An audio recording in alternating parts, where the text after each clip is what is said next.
Author's note, this video is my review of Guardians of the Galaxy Volume 2, based on Guardians of the Galaxy by Dan Abnett and Andy Lanning, directed and written by James Gunn, published by the Walt Disney Company and Marvel Studios, starring Chris Pratt, Zoe Saldana, Dave Bautista, Vin Diesel, Bradley Cooper, Michael Rooker, Karen Gillan, Pom Klementieff, Elizabeth Debicki, Sean Gunn, and Kurt Russell as Ego, rated PG-13.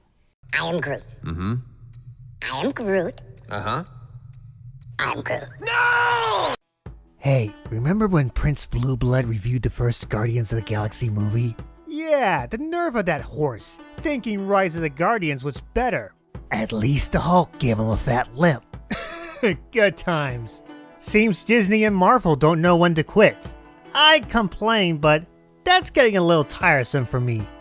2 months after the Guardians of the Galaxy defeated Ronan the Accuser, Peter Quill and his team managed to anger the Sovereign Race, only for them to run into Ego, a mysterious figure who turns out to be Peter Quill's birth father.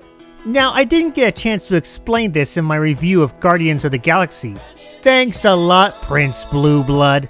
But the main reason why I like these characters are because of their juvenile attitudes towards each other and towards the whole galaxy. This film is no exception to the rule, though there are times where I do end up becoming much more somber than in the first film.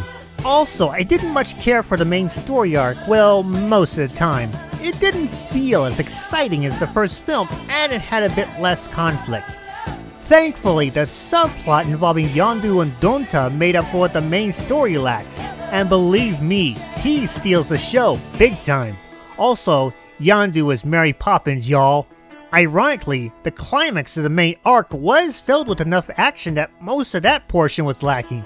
Now, I can't spoil what happens in the film, but you will enjoy every part of this scene from beginning to end. Luckily for me, while it did lack action in some parts, there was still plenty of humor for me to chuckle at. Oh, and truth be told, I really can't comment much on Peter Quill's father, Ego. I'm not trying to spoil the film, folks, but ultimately, you'll find out there's more to him than meets the eye. However, I will say that the Sovereign may as well be considered the biggest losers in the Marvel Cinematic Universe just by the film alone, not to mention one of the most corniest races in movie history. Guardians of the Galaxy Volume 2 isn't as great as the first Guardians of the Galaxy film. Heck, it's not as action-packed as the first film either. But character developments, a great use of vintage songs, and plenty of comical moments makes this a juvenile but fun entry in the Marvel Cinematic Universe.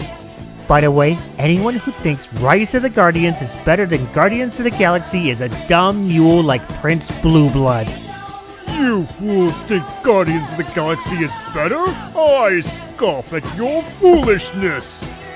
You dare me to kick his butt? You go do that. I'll prep the woodshed. My kind of words.